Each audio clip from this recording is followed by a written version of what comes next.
അപ്പോൾ മക്കളെ ഇനി നീറ്റ് 2024 ഒരു ക്വസ്റ്റൻ നോക്കാം. ക്വസ്റ്റ്യൻ ചോദിച്ചുള്ളത് ബയോമോളിക്യൂൾസ് എന്ന് പറയുന്ന ചാപ്റ്ററിലെ എൻസൈം ആക്ഷൻ എന്ന് പറയുന്ന ടോപ്പിക്കിലെ ക്വസ്റ്റ്യൻ ആണ്.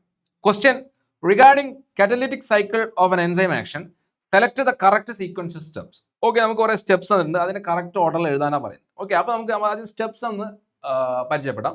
അപ്പോൾ ആദ്യം നമുക്കൊരു എൻസൈം ഉണ്ട്. ഓക്കെ, ഇതാണ് നമ്മുടെ എൻസൈം എന്ന് പറയുന്ന സാധനം. ഓക്കെ, ഇതാണ് എൻസൈം, ഇതാണ് നമ്മളുടെ എൻസൈം. ഓക്കെ, ഈ എൻസൈമിനെ കാണുന്ന ഈ സ്പേസിന് പറയുന്നതാണ് ആക്റ്റീവ് സൈറ്റ് ഓഫ് എൻസൈം കേട്ടോ. ഇതാണ് ആക്റ്റീവ് സൈറ്റ് ഓഫ് എൻസൈം. ഇവിടെയാണ് ആര് വന്ന് അറ്റാച്ച് ചെയ്യുക? ഇതാണ് നമ്മുടെ സബ്സ്ട്രേറ്റ്. ഓക്കെ, ഇതാണ് നമ്മുടെ സബ്സ്ട്രേറ്റ് വന്ന, ഇതാണ് സബ്സ്ട്രേറ്റ്. ഓക്കെ, ഈ സബ്സ്ട്രേറ്റ് വന്നിട്ട് എന്ത് ചെയ്യും? അറ്റാച്ച് ചെയ്യും. ഓക്കെ, ഇത് നമ്മുടെ എൻസൈം. ഓക്കെ, ഇതെന്താ? സബ്സ്ട്രേറ്റ്. അങ്ങനെ രണ്ടും കൂടി കമ്പൈൻ ചെയ്തിട്ട് എന്ത് ഫോം ചെയ്യും? എൻസൈം സബ്സ്ട്രേറ്റ് കോംപ്ലക്സ് ഫോം ചെയ്യും. Okay, enzyme substrate complex. അപ്പോൾ കാണാൻ എങ്ങനെ ഇരിക്കും? ഇതാണ് നമ്മുടെ എൻസൈം.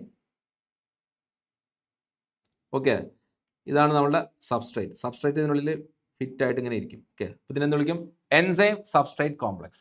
ഇനി എന്താ സംഭവിച്ചാൽ ഈ എൻസൈം സബ്സ്ട്രേറ്റ് കോംപ്ലക്സ് സബ്സ്ട്രേറ്റിനുള്ളിൽ ബോണ്ട് മൊത്തം ബ്രേക്ക് ആവും. ഓക്കെ, ബോണ്ട് മൊത്തം ബ്രേക്ക് ആയിട്ട് എൻസൈം പ്രൊഡക്റ്റ് കോംപ്ലക്സ് ആയിട്ട് മാറും. എന്തായിട്ട് മാറും? എൻസൈം പ്രൊഡക്റ്റ് കോംപ്ലക്സ് ആവും. Enzyme product complex.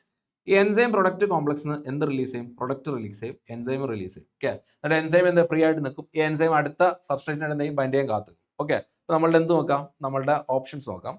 ഓക്കെ, അപ്പോൾ ആദ്യം എന്താ? ആദ്യം substrate binding to active site of enzyme. Okay, അതല്ല ഫസ്റ്റ് വരാം. അപ്പോൾ ഇതാണ് ഫസ്റ്റ്. ഓക്കെ, ഫസ്റ്റ് വരുന്ന ഇതാണ്. ഫസ്റ്റ് വരുന്ന ഓപ്ഷൻ ഏതാ? ഇതില്ല, ഇതില്ല. ഓക്കെ, നമുക്ക് 3, 4 ഉണ്ട്. ഇനി സബ്സ്ട്രേറ്റ് ബൈൻഡിങ്, സബ്സ്ട്രേറ്റ് എന്ത് ചെയ്യും? നമ്മൾ എൻസൈമിന്റെ ആക്റ്റീവ് സൈറ്റിലോട്ട് ബൈൻഡ് ചെയ്യും. അടുത്തെന്താ? എൻസൈം സബ്സ്ട്രേറ്റ് കോംപ്ലക്സ് ഫോം ചെയ്യും. ഓക്കെ, അപ്പോൾ ഇതാണ് രണ്ടാമത്തെ സ്റ്റെപ്പ്. EA വരുന്നത്. ഓക്കെ, ഇതായിരിക്കും ഓപ്ഷൻ. അപ്പോൾ EA വരുന്നതാണ് എന്ത്? നമ്മളുടെ കറക്റ്റ് ആൻസർ. അപ്പോൾ ബാക്കി നമുക്ക് നോക്കാം. മൂന്നാമത്തെ സ്റ്റെപ്പ് എന്ന് പറയുന്നത് എന്താ? Chemical bonds of the substrate broken. Okay, ഇതാണ് മൂന്നാമത്തെ സ്റ്റെപ്പ്. നാലാമത്തെ സ്റ്റെപ്പ് എന്താ? പ്രൊഡക്റ്റ് എന്ത് ചെയ്യും? റിലീസ് ചെയ്യും. പ്രൊഡക്റ്റ് റിലീസ് ചെയ്യും. അഞ്ചാമത്തെ സ്റ്റെപ്പ് എന്താ? ഈ ഫ്രീ എൻസൈം എന്ത് ചെയ്യും? അടുത്ത പുതിയ സബ്സ്ട്രേറ്റിന് എന്ത് ചെയ്യും? ബൈൻഡ് ചെയ്യാൻ കാത്തുക്കും. ഓക്കെ, ഇതാണ് അഞ്ചാമത്തെ സ്റ്റെപ്പ്. ഓപ്ഷൻ നമ്പർ 4 ആണ് കറക്റ്റ് ആൻസർ.